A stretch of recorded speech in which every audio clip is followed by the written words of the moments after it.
All right. So we are now going to jump right into part three of this interview.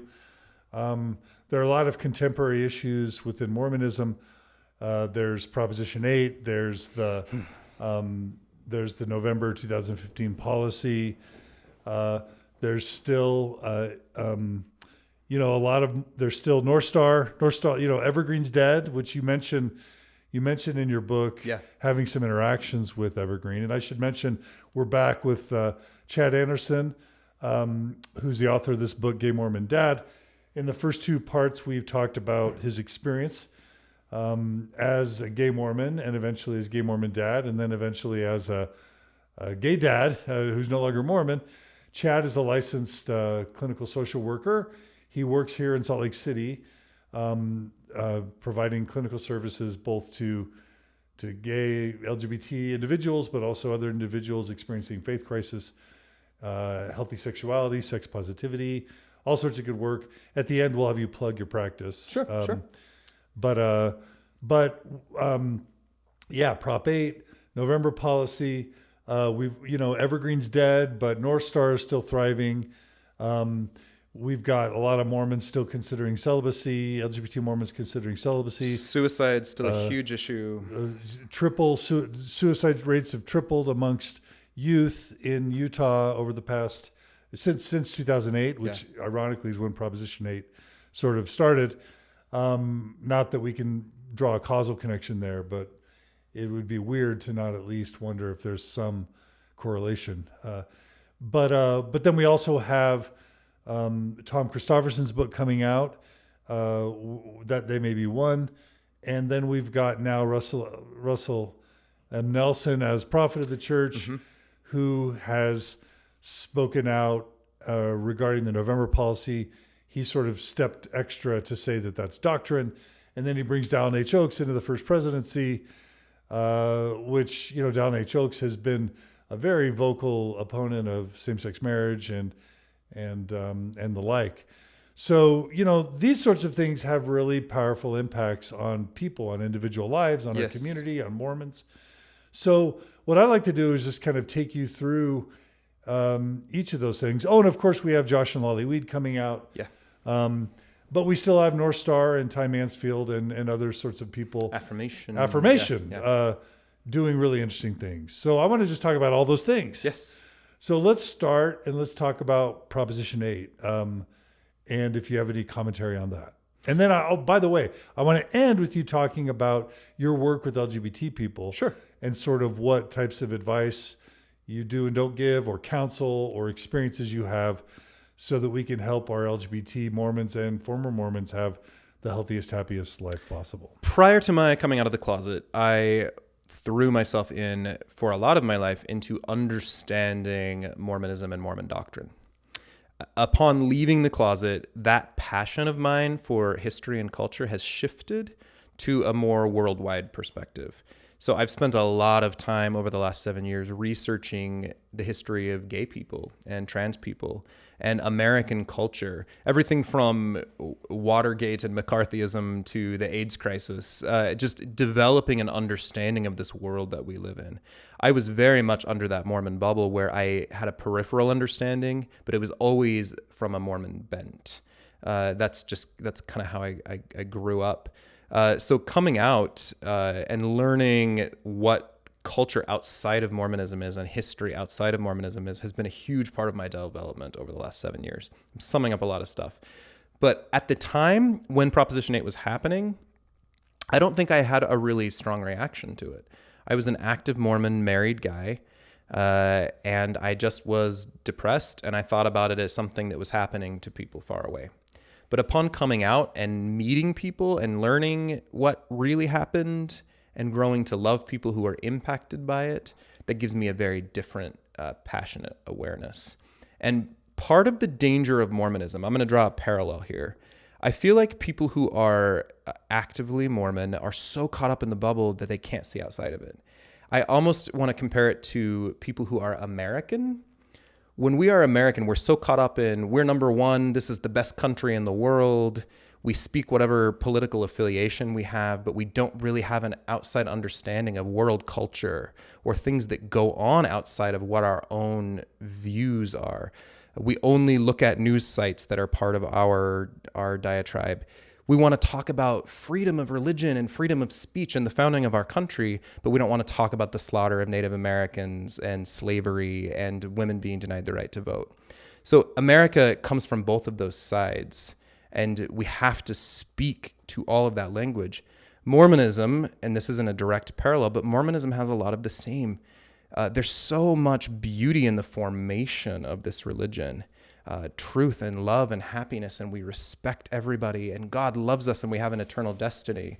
But there's also homophobia and hatred and racism and sexism and polygamy, and those are parts of the language. And I think as an active Mormon, I was so willing to overlook the flaws of Mormonism and just embrace the parts that made me feel comfortable. And leaving Mormonism has given me a wider view. Again, I still consider Mormonism to be my heritage, my culture, just not my religion. Proposition 8 was so dangerous and damaging.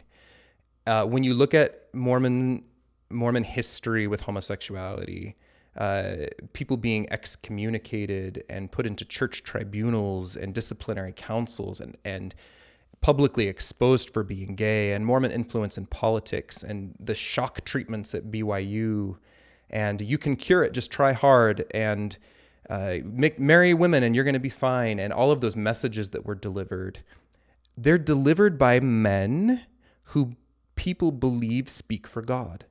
So when you have a man who is saying these words, you have an entire community of millions of people who view their words as law, as inspired.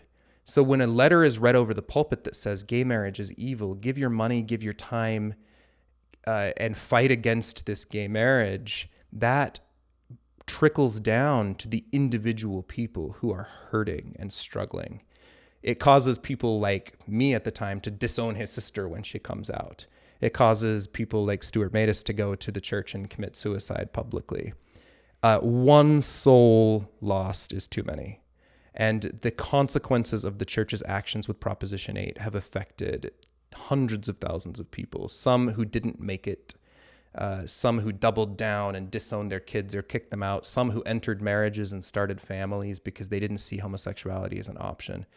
I could speak on this for a long time, but the consequences, again, are devastating. It hurts people. When you deliver over the pulpit words that discriminate against other people, it hurts people because it causes the individual families who belong to a religion of love to then hate. And it's not okay. Absolutely. Okay, so let's fast forward to the November 2015 policy. Yeah. What was that like for you when you heard about it? And what have you seen be the results of that policy? Yeah, I have a whole chapter in my book about this. At that time, I was an ex-Mormon gay dad working and dating in the gay Mormon community. And that policy came out and they made it about kids. And I was furious. It hit me on such a visceral level. I was mad. And I've had people tell me that I didn't have a right to be mad because I wasn't Mormon anymore. But you bet I have a right to be mad. They made a policy decision in which they said that gay couples are apostates. People who are legally married as gay are apostates. They don't call rapists apostates. They didn't call my stepfather who screamed at my mother on the floor an apostate. But me, for being gay and happy with somebody, is an apostate. That juxtaposition made me so viscerally furious.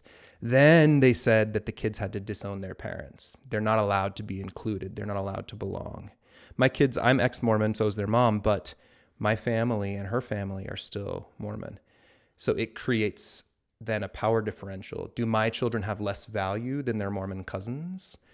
Are they not allowed to play with their Mormon friends? What are the cultural trickle downs? Do kids in my neighborhood, and I live in a very Mormon neighborhood, do kids in my neighborhood not get to play with my kids now because their Mormon parents say, oh, that's the gay couple, don't go over there? It creates these cultural divides in my family and in my community. I watched depression rates skyrocket. I watched suicides happen. And this came from a non-compassionate, ugly space. And I wrote a very public blog that I share in my book, in which I accuse the Mormon leaders of putting blood directly on their hands. All it would take for them is to say, we love our gay members. You belong here. We're going to figure it out as we go, but you belong. But to call us apostates and to tell my children that they don't belong, that took it so much farther for me. I'm still, it's years later, and I'm still so palpably mad about that. They haven't changed anything. There's been no message of love or compassion since then. Yeah. So there's been a lot. Well, how do you respond to the Josh and Lolly Weed sort of announcement? I imagine that 5 years ago you may have heard about that. Yeah, absolutely. Talk about what the impact was then, what you think and feel about them coming out now. Josh and Lolly Weed in the Mormon community have become accidental public figures. He put a blog out in which he talked about his story, and suddenly it was being shared all of these times, and people are using them as an example of what things could and should be. So Josh and Lolly, I've met both of them a few times. They're lovely people. They're parents. They're people. Josh and I are in the same field of work. They're kind and compassionate, and they're on their own journey. I don't think they ever intended to be the public spokesman of anything. I do think the Mansfields, Ty Mansfield and his wife, I think have put themselves out there as public figures. But Josh and Lolly, I don't think meant to do that. I think it just kind of happened. So I view them with a lot of compassion. I think they were figuring themselves out, just like I was figuring myself out. But suddenly they became the spokespeople in the Mormon community for mixed orientation marriage. Parents used that to abuse their gay kids over it. Gay people like myself, no, I wasn't doing this, but people like me used that to, maybe I should marry a woman then. Maybe I should go ahead and get into a mixed orientation marriage. And so I think it did a lot of damage, but they didn't mean for that to happen. So Josh coming out now, and the way that he did it, and the care and the compassion that he and Lolly put behind their public messages were so beautifully done. And I wish them so much happiness. They talk about they deserve to be with people who make them happy. They deserve to be comfortable in their own skins, and they do, and we speak that same language. So I celebrate their decision. And the public nature of all of this has had to have been intensely comfortable for both of them. Absolutely. Yeah. Some people I think most people that have read what Josh and Lolly have written recently find them to be courageous and heroic. Yeah. And lovely. That's always been my experience as well. Some are angry though. Yeah. Do you understand the anger? Yeah. If you read Josh's words and you thought, I can be gay and Mormon, or celibate and Mormon, or mixed orientation marriage and Mormon, I don't think that Josh is responsible for that. I think he wrote his truth and his story, and people took that for themselves. So to be angry about that, if you took hope from their story and then it turned out to be hopeless for you, I think that's an individual experience. Josh is not Dallin Oaks. He's not standing across a pulpit saying gay marriages are counterfeit marriages, or whatever the latest quote is. I think Josh is just a guy. He's just a guy. So people are hurt by that, and I get it. But I think it's an individual pain. Yeah, absolutely. Josh doesn't have the sphere of influence that a Mormon apostle does. Right. What? So I'm going to give a disclaimer. I've had Tom Christofferson on Mormon Stories. I was inspired by my interview with him. I find him to be very authentic, very wise, very grounded individual. Yeah. I find his beliefs to be very sincere. And I gotten a lot of criticism for having Tom Christofferson on, specifically because of the concern that his story will be weaponized and used by believing Mormons to sort of push and force young LGBT people to follow his path of celibacy or being single or being in a mixed orientation marriage. I have a quick response to that that I just want to make very public. Number one, all throughout Tom's book, he makes it really clear that he should never be viewed as a role model. Certainly his mixed orientation marriage can't be held up as exemplary because it didn't last but a year, and he declares it a failure. He's willing to condemn he's willing to be very candid that mixed orientation marriages are fraught. He did that on my podcast. He's not a champion for mixed orientation marriages. He's not a champion for celibacy. He acknowledges that in some sense he's able to be celibate because it's later in life and because that's a sort of a value that he's balancing with his devotion to the church. But he's also very clear in my podcast, LGBT people, if anybody pressures you to follow my path, you show them this podcast where I tell them not to do that. But what I see him trying to do is strategically, we know through the Family Acceptance Project and Caitlin Ryan's work that an LGBT youth is 8 times more likely to attempt suicide if they're rejected by their family. Yeah. And so he's willing to openly, he's also willing to openly say that Prop 8 was wrong and a mistake, that the November policy is wrong and is a mistake. And he's willing to hold up his parents who allowed him and his partner to cohabitate or to stay together, sleep in the same bed in their home, and they were just loved and embraced. He's willing to sort of put that out there as the role model, as what families of LGBT post-Mormons should, the way they should behave. So in that sense, I view it as, if you really care about LGBT suicides, then you care about Orthodox Mormon families accepting their LGBT youth. And who else can convey that message but someone who's faithful, who's in the church, and who's specifically calling on on faithful Mormon families to not reject but accept their LGBT youth. And so in that sense, how can we do anything other than celebrate Tom Christofferson for at least doing his part to reach faithful families, because we know that is going to be the number one sort of button that can reduce LGBT Mormon youth suicide. Sure. So that's my bias. That's my preamble. That's why I defend Tom Christofferson and his work.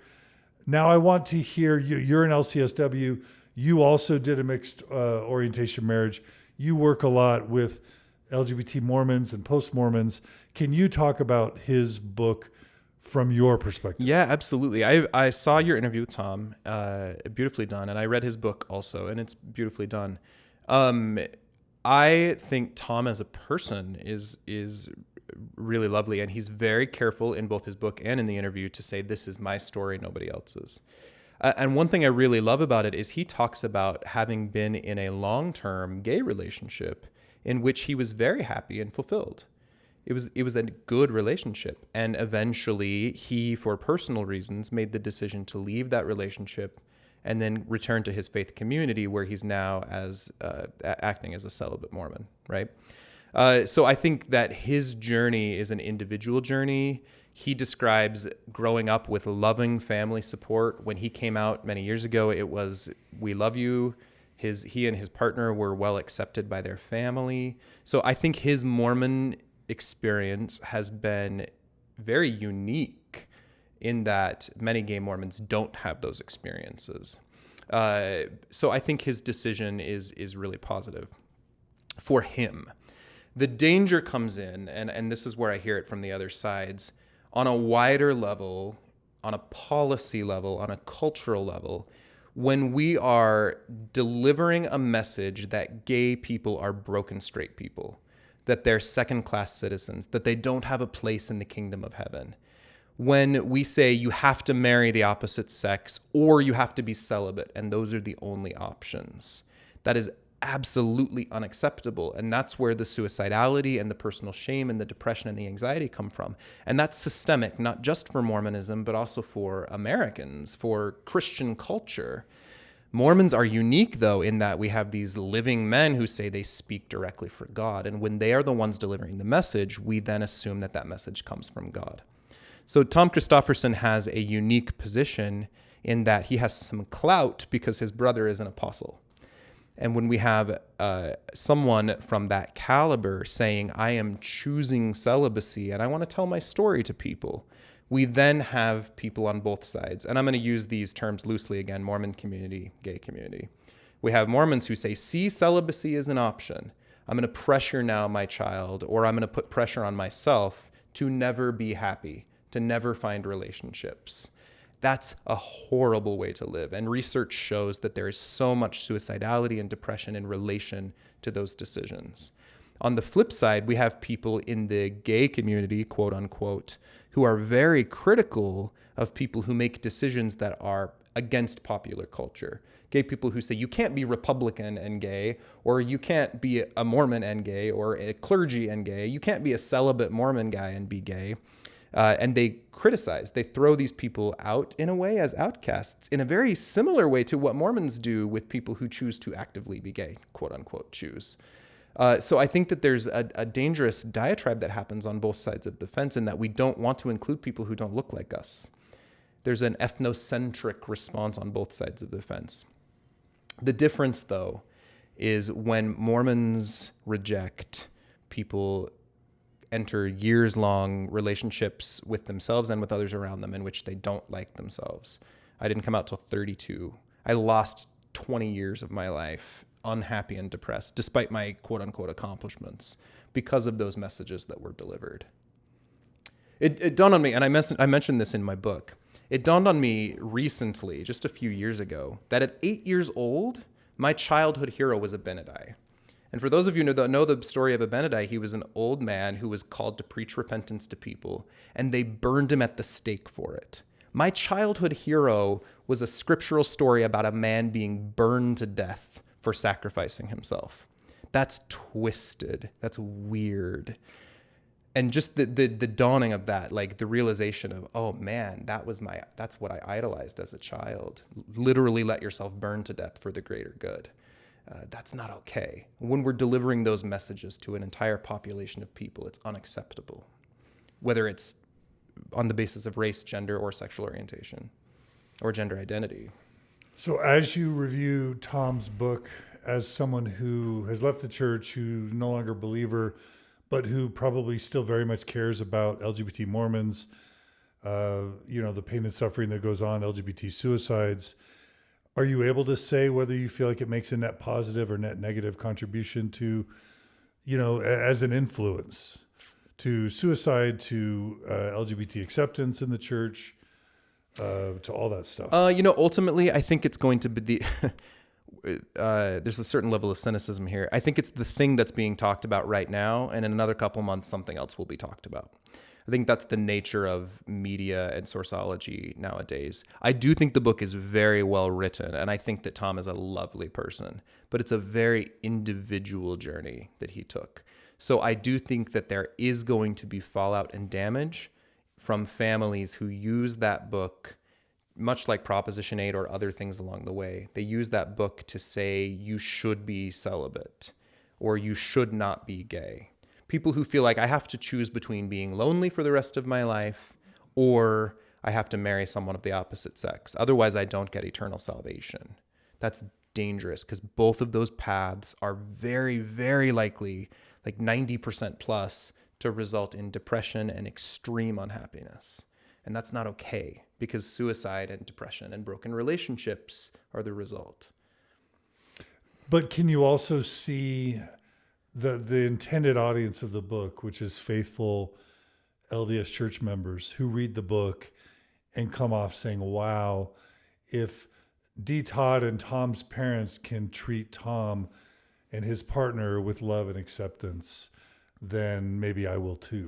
Right. And that's the message I hope people take. When I treat my family and my loved ones with love and compassion, then they get to be raised to be happy, healthy adults. That's the message I hope is there. Do you think the book delivers that message effectively to the believing parents? I do think it does. I think a lot of the book, honestly, though, is trying to use Mormon scriptures and Mormon conference talks to speak to them, to right? convince Mormons that you should love everybody, even if they're gay. Right. And that should be self-evident already. Again, it's 2018. So that's valuable in that we have a unique voice. We have a gay man who's the brother of an apostle sharing his journey along the way. I love that part. So everything in my life is yin and yang, light and shadow. So within myself, in the book, I think there's beautiful pieces, but I also think there's some really dangerous pieces that can be dangerous. They can be used dangerously. Yes. Yeah. Unintentionally. Right. Much like Josh Weed's public post about I'm gay and I love my wife. Right. Okay.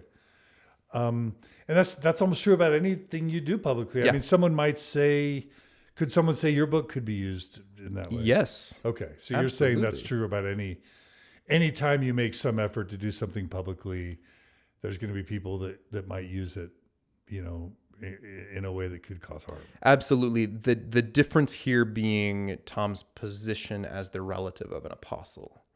I think that gives him an additional clout in the Mormon circles. That cuts both ways, because in the one sense, people might be more willing to be loving and accepting of their child because of that clout, right? Yes. But then also it can be used in a way to pressure people to do things they shouldn't because of that clout. So Absolutely. It kind of goes both ways. Yeah. What do you think about, so did it do anything in your heart or mind to see President Monson pass away, to have Russell M. Nelson ascend as prophet, and to have Uchtdorf sort of bumped out of the First Presidency, and then Dallin H. Oaks put in? And again, I'll speak widely, and this may be unpopular, but I don't see these men as inspired leaders in my current space, but I grew up seeing them that way. I see them as really respectful, prominent community members, successful businessmen, loving family members. But at this point, these men are 85 and 93, and they're carrying with them the principles of their childhood, their upbringings. I feel like a lot of these men are still dwelling emotionally and spiritually in 1950s America, when it was wrong to be gay. That was the message of their childhood. Homosexuality was equated with pedophilia, with abominable behavior. So I'm critical in that I know, and I won't name names here, but there are direct Mormon apostles who have gay family members that they are not kind and loving toward. And they stand up from the pulpit and give policy from God's mouth, quote unquote, on gay issues. And I think it's hateful. Elder Uchtdorf, for many in the gay community, seems to represent a really kind, compassionate voice. So to remove him and replace him with the current living apostle who seems most vocally against gay people sends a pretty strong message.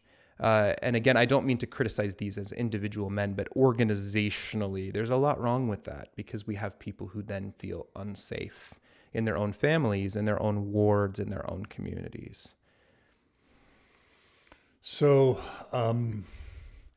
some people are concerned that maybe the proclamation of the family might be canonized.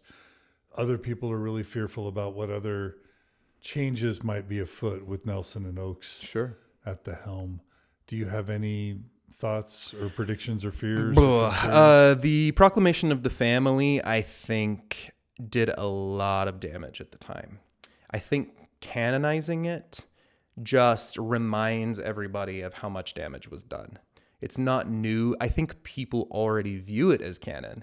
I mean, I could count hundreds of Mormon homes where the proclamation of the family is hanging on the wall next to the picture of Jesus. That's right there in their homes. So many Mormon people, it's trendy to hang it on your wall.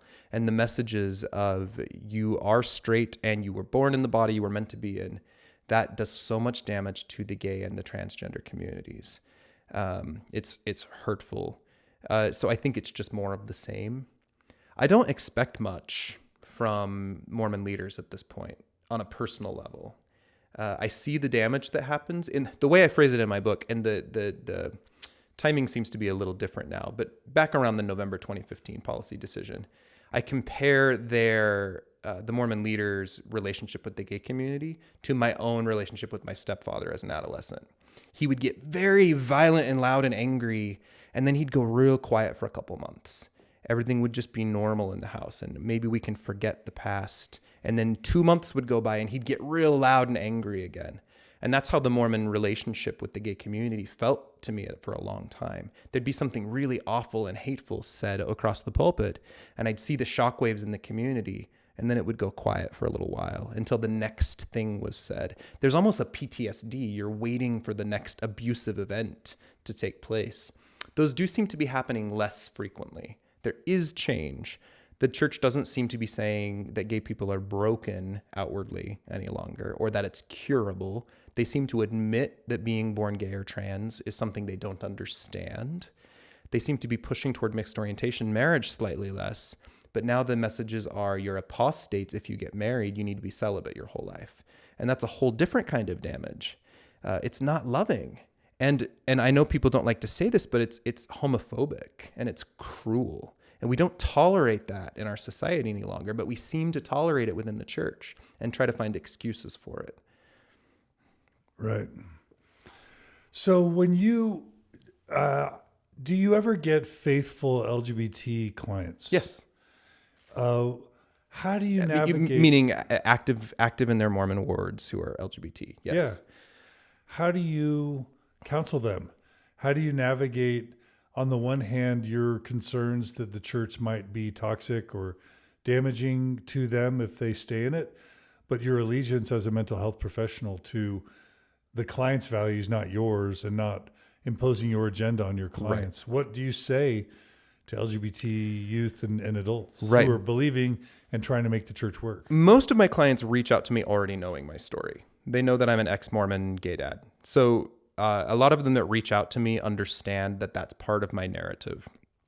That said, I don't ever use that against my clients. Every client comes in with their own story, and I meet them where they are, and I help them figure out who they want to be and what they're working toward. So for some people, it's working toward a more active, vibrant, healthy, robust temple experience. For others, it's should I marry this woman? Or, hey, I'm feeling really suicidal and I'm broken. I don't know what to do. I could give a dozen client examples. And again, they're all cut from the same cloth, but they're individual stories. There's the mother who says, I'm thinking about kicking my daughter out because she just came out as gay and I won't tolerate it. There's the man who says, I have a full-time boyfriend on the side and I don't know how to tell my wife and kids about them. There's the man who says, I was arrested in a public park for having sex, but I'm a bishop in my local ward. I don't know how this is going to come crashing down in my world, what that means. There's the woman who says, I think I'm gay. I've come out to a few people. They reacted really negatively, so I'm considering just not being gay anymore. There's the young man who just came off of his mission, and I'm using man because that's the pronoun he uses, saying, I think I'm a woman on the inside. I spent my entire 2-year mission picturing myself as the wife of my companions, and that was the only way I could stay sane. Do you think I'm a girl? So, I mean, I could use so many examples, but the commonality here is we have people who feel separated from their community, people who feel they have to navigate something impenetrable in order to reason, my beliefs say this, but my life says this. That's the commonality. And so, you know, I imagine that sometimes you'd want to say, get out, run away. You know, the church isn't true. Here's CES letter, like do whatever you might want to do whatever you can to take their faiths away from them so they won't want to stay in a church that could be harmful to them. Sure. I don't feel like I come in with that preconceived notion. On a personal level, I certainly have a bias in that direction and I can own that. But my job is to help people discover where they want to be and move them toward the goals that they are setting. And you know that as a therapist, like, what are you here to work on and how do we get you there? So this is a completely non-gay issue. When I have a man who comes in and he says, I have a wife and I love her, and I have a girlfriend on the side and I love her, and I don't know which path to choose. My job is to say, okay, well, you can either choose your wife or choose your girlfriend or keep doing what you're doing by lying to both of them. Which path is going to work best for you? And let's explore what those look like. I'm not telling him to leave his wife or to stop seeing his girlfriend. I'm helping him figure out what path he wants to be on. Does that make sense? And some people come in with impossible situations. The guy that I mentioned, I'm a bishop, but I just got arrested for public sex. That's an impossible situation to face. It's easier now in 2018 than it was in 1980, but it's a very tricky world out there. People who are keeping secrets, it hurts families. It sure does. So you counsel them, but you ultimately allow them to make their own decisions. Of course. But it's tricky, right? Of course. Yeah. But again, they know my story generally coming in. They know that I'm not Mormon. So I speak the Mormon language, and I've learned to speak the Utah language. Those are different things. Yeah, for sure. So what can, let's just say there's a podcast listener, again, BYU, Idaho, 21-year-old gay man returned from his mission, thought it would all go away. It hasn't. Trying to consider between celibacy, mixed orientation marriage, and excommunication, basically, because those are the three options. What would you say to him? The world is so much bigger than what you're feeling right now. Honestly, I would sit and talk to him about options. How do you feel? What are you going through? What are you afraid of? And then we look at what the potential options are. I'm not going to come in and say, oh, you just have to be celibate your whole life. That's the message that Mormons are giving. I'm not going to say, oh, you just need to go have sex with a guy and then you'll figure it out. I'm not going to give him a particular path. We're going to talk about how he feels and what is next.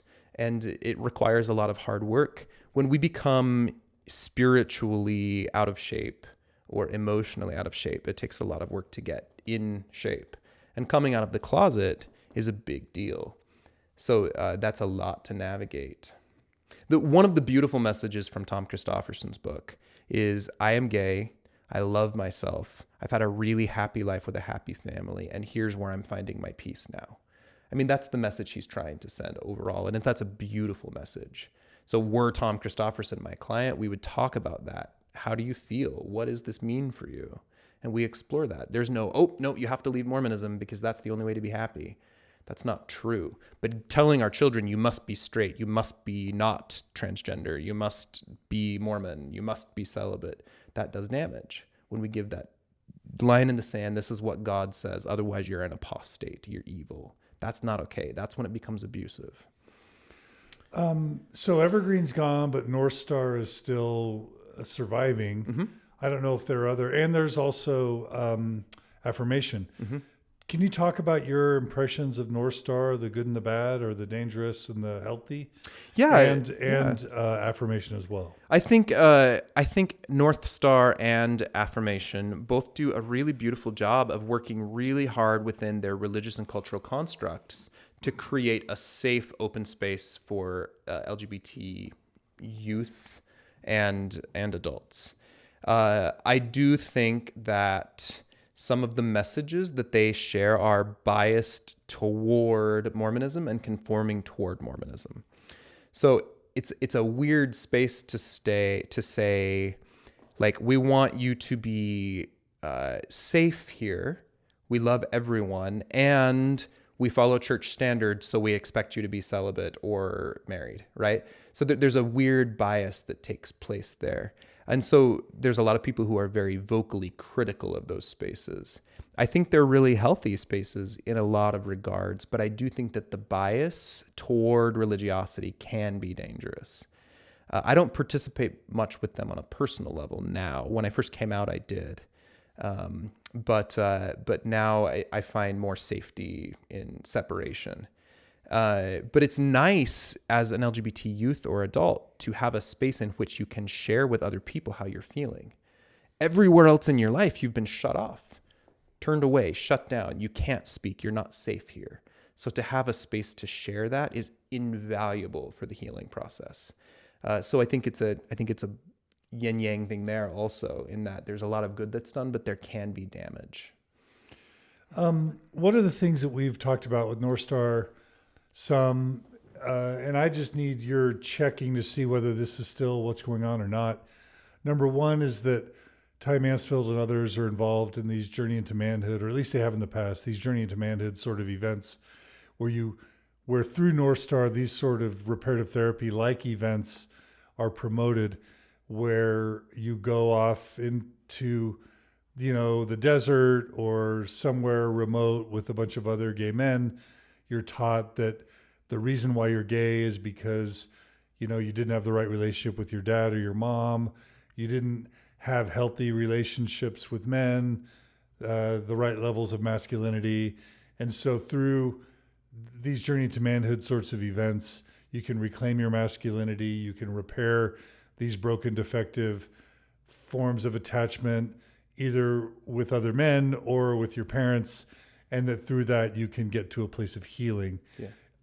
Do you have a sense that those things are still going on? And if so, what's your critique of them as a mental health professional? Then we'll talk to a couple other things about North Star. I can't connect Journey into Manhood or reparative therapy directly to North Star or affirmation. I don't have any lines that I can draw there.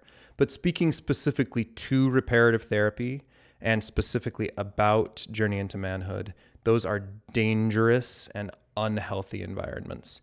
If we look at the nutrition community, and I say, I have this new amazing diet, just starve yourself for 6 days and eat on the 7th, and everything's going to be great. You're going to get so thin in no time. That's not okay. It does long-term physical, psychological damage. That's what reparative therapy is like. They brand it as healthy, but it does consequential, horrible damage to those who participate. And it creates a format in which people can hurt other people from abuse standpoints. When you are charging people money to participate in something that says you are wrong and here's how to make yourself right, it's absolutely unacceptable and unethical on every level. I'm speaking very strongly with those words because everyone I know who has attended any of those has been hurt as a result. And do you have a sense that those events are still being held, Journey into Manhood, et cetera? Yes. With Ty Mansfield being involved? I can't draw a correlation between Ty Mansfield and that, but the Journey into Manhood weekends and things like those weekends are still taking place in Utah and other places. It's become uncustomary to call it reparative therapy anymore. Now we call it like change orientation therapy, or there's all these different local organizations that's what they're out to do. Bring us your gay children or your gay self, and we will help you change. And every accredited organization out there on a psychological, professional level has said these are wrong. They're not okay. Okay. In addition, we've heard over the years these reports that North Star, part of, there are these conferences that are set up where people hold themselves up as models of mixed orientation marriage or models for celibacy. But then you hear about these nights where mixed orientation married couples will get together in someone's home. The wives will all be on one floor of the home talking about, commiserating whatever it is they do, about celebrating whatever it is they do about what it's like to be married to a gay man.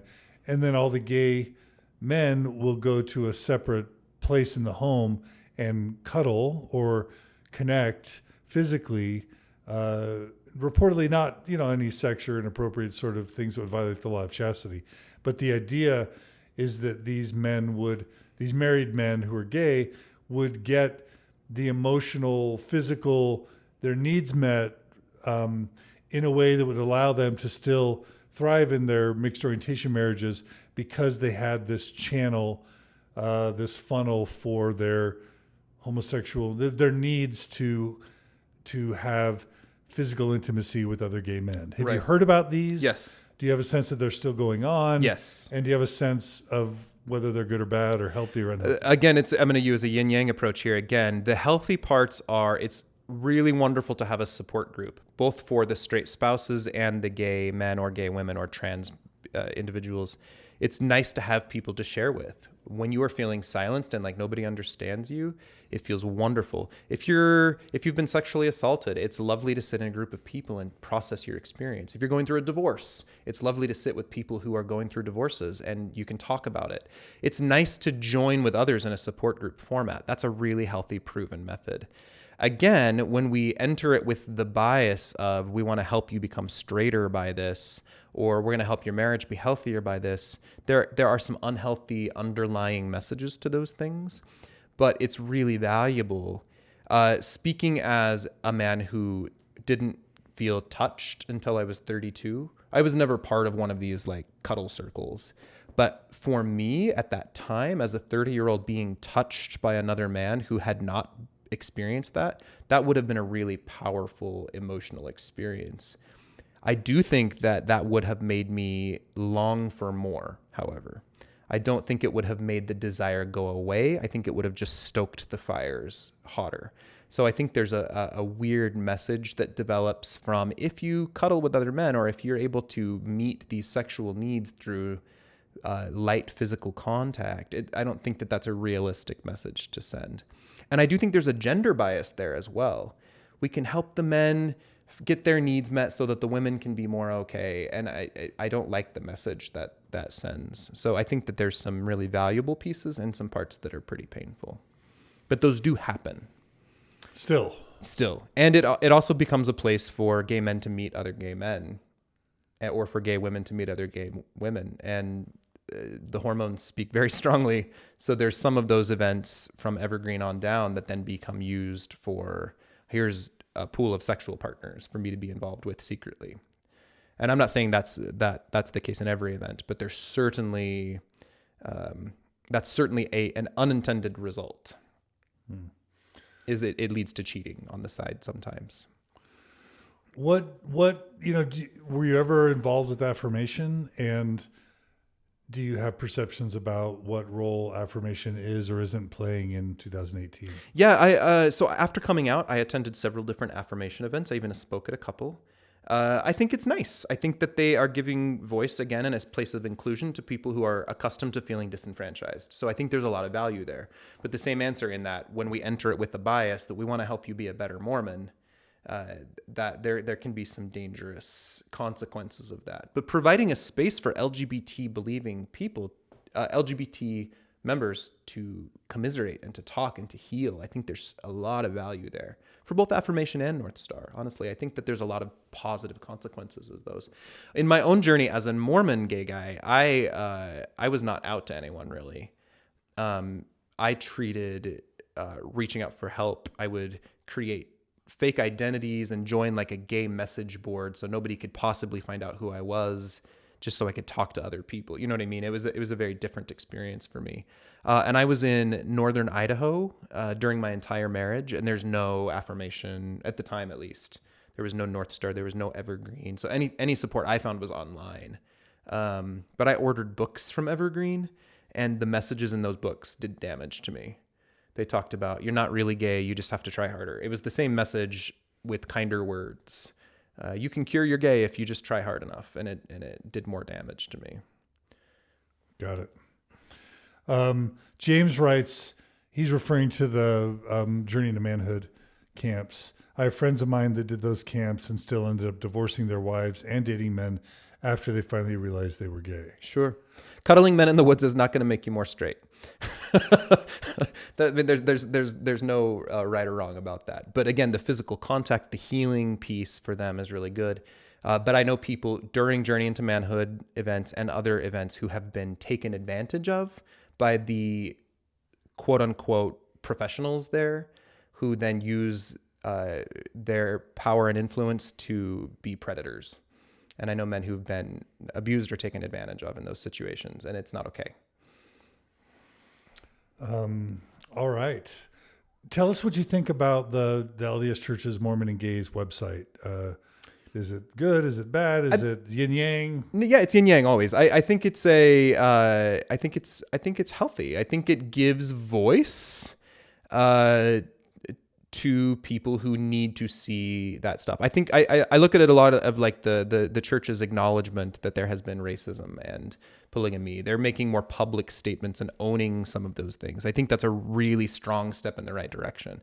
However, I don't think it's a place that you're going to find much more than some comforting messages.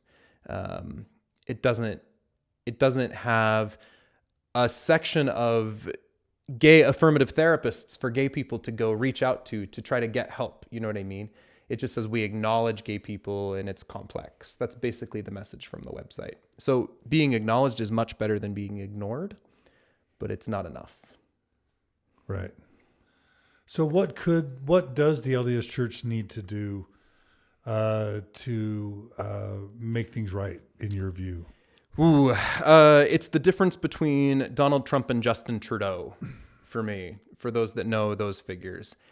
Denying there's any problems and digging our heels in like our current president does not help people. It isolates people and makes them feel damaged and forgotten. When you have someone like Justin Trudeau and watch his speeches, we're sorry for what's gone on in the past. We love you. We reach out. We don't want any more mistakes to happen again. We embrace you. Let me march in the Pride Parade with you at your side and be with you and support you. There's such a huge difference between those. There are a lot of individual Mormons out there who are doing it right. They love gay members in their congregation. They support gay marriage. They support their gay loved ones. In today's day and age, I think it's really hard to find even one family that doesn't have at least one person who is gay, whether it's a cousin or a closeted uncle or a nephew. There's usually someone who is gay. And there's a lot of people doing it right. And I tell those stories in my book too. So many people were loving and kind and consistent. Just last Halloween, my boyfriend and I took my 2 children I live in Holiday, to the Mormon Halloween block party. And we held hands. I had my arm around him. It was clear that we were gay. And everyone there, welcome. We are happy to see you here. Oh, these are your kids. How cute. There was no question that we were welcome and involved. We did it as part of the neighborhood. And a lot of the neighborhood happens to be Mormon. And we felt loved and embraced. And this is an area of town where there's street names it's like down the road from Zarahemla and Abinadi streets. Like this is Mormondom. But we were loved and accepted and embraced. I've had other experiences where you get dirty looks and people who are really hateful and unkind to the point of asking you to leave and can you not show affection in front of us? And that's not okay. Embrace people, love people. Don't make it about their sexuality. Just create a space for people who are loved. And there's so many Mormons doing it right. But the Mormon Church has a long way to go. You can't call somebody an apostate and then say you're not homophobic. Right. So part of it would be rescind the November 2015 policy. Yes. Part of it would be to not continue to do things like Proposition 8.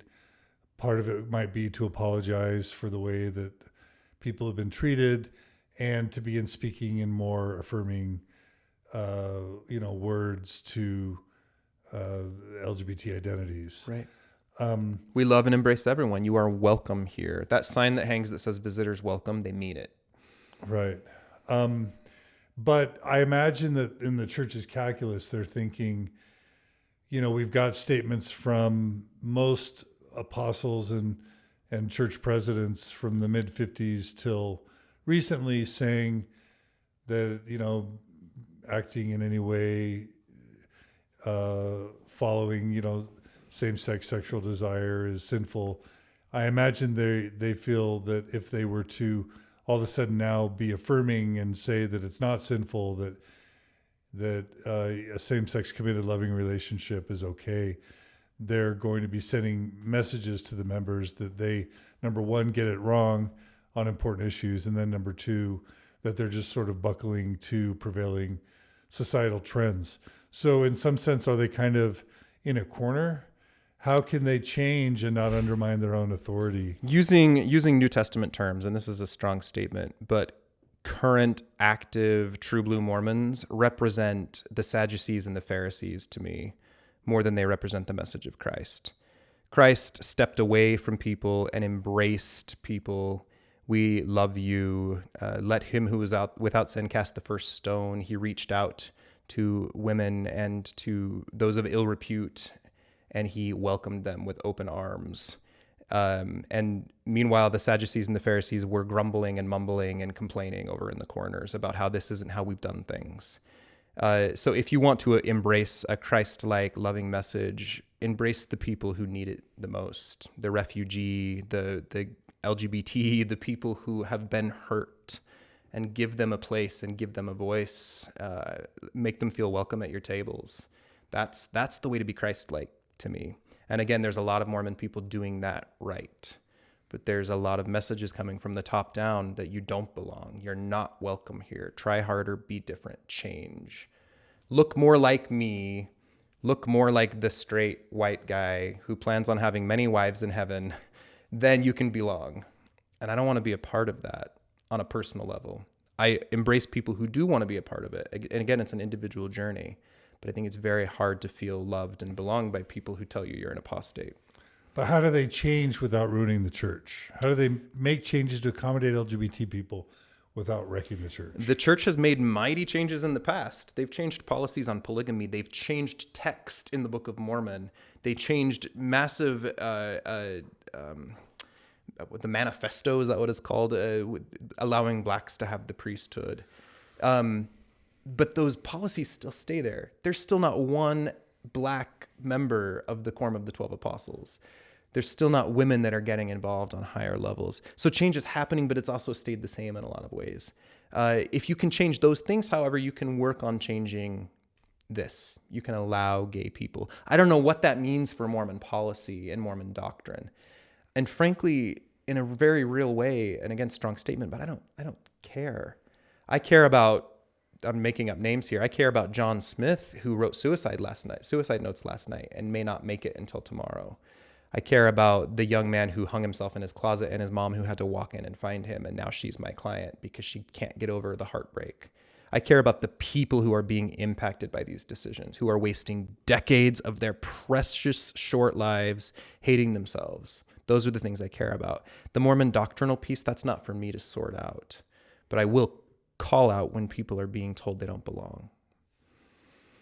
I love it. All right. Well, the book is Gay Mormon Dad. How do people buy it? It's only available on Amazon at this time. I self-published, so it's an Amazon link if you search for Gay Mormon Dad. Can I tell the story about the cover of the book really quickly? Yeah, sure. So the cover of the book is 3 life cars. A couple of years ago, my sons and I sat down to play the board game Life, in which you spin a spinner and you're required to get married and have children during the course of that. So we changed the rule. You don't have to get married and you can have kids if you want. So we each chose our own color. So I chose the green car and I put a husband and my 2 sons in the car. And my older son chose the pink car. He chose a wife, 2 daughters, and a son in the back, even though it's the pink ar. And then my little 6-year-old chose the blue car. And he said, I don't ever want to get married and have children, but my Aunt Sue, who's a tomboy, can ride in the back seat. So I use that as the image of the book, just this idea that we can create our own families, our own realities. We can be who we are and be happy and all drive in cars next to each other. So the only place that's available right now is on Amazon, but that could change in the future. All right.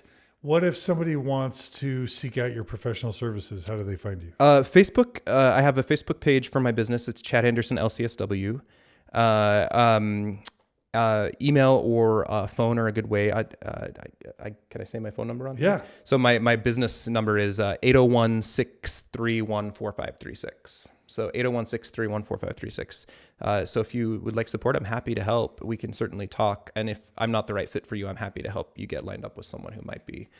There's a whole panel of therapists in the Salt Lake community who are gay affirmative, who don't come in with a preconceived notion, but they love you for who you are, not trying to change you, but help you be a better version of you. And there's that group is called the LGBTQ Psycho-Affirmative Therapist Guild of Utah, which I think you're also part of. Yeah. So if you go to that website, you can find a whole list of therapists who are going to help you find your path and be where you are. Life is too short to be sad in the wrong ways. Don't be depressed. Like if you're sad, let's learn how to be sad, but don't waste your time being miserable. It's so much nicer to be happy. Simply put. I love it. So the book is Gay Mormon Dad. Chad Anderson, thank you so much for joining us on Mormon Stories, telling your story. Good luck with the book. It's been my honor. And thank you, John, for all of you do for this community and for giving people voice who so badly need to be heard. You're welcome. My pleasure. It's an honor. I want to thank everyone who's joined us today on Facebook Live. Your comments and questions were great. I want to thank everyone who supports Mormon Stories or the Open Stories Foundation. Your donations make all this possible. Please continue to donate, or if you enjoy this programming but don't donate, please go to mormonstories.org, click on the donate button. $10, $25, $100 a month, whatever you can afford, keeps us alive. Your donations are tax deductible in the United States. We're transparent in our finances. We have a staff that we need to keep the podcasts and our programs alive. So please do support us. Also follow us on Instagram at Mormon Stories, on Twitter at Mormon Stories. And then please, as I mentioned at the beginning, please like the Mormon Stories podcast page on Facebook. Please give us a positive review.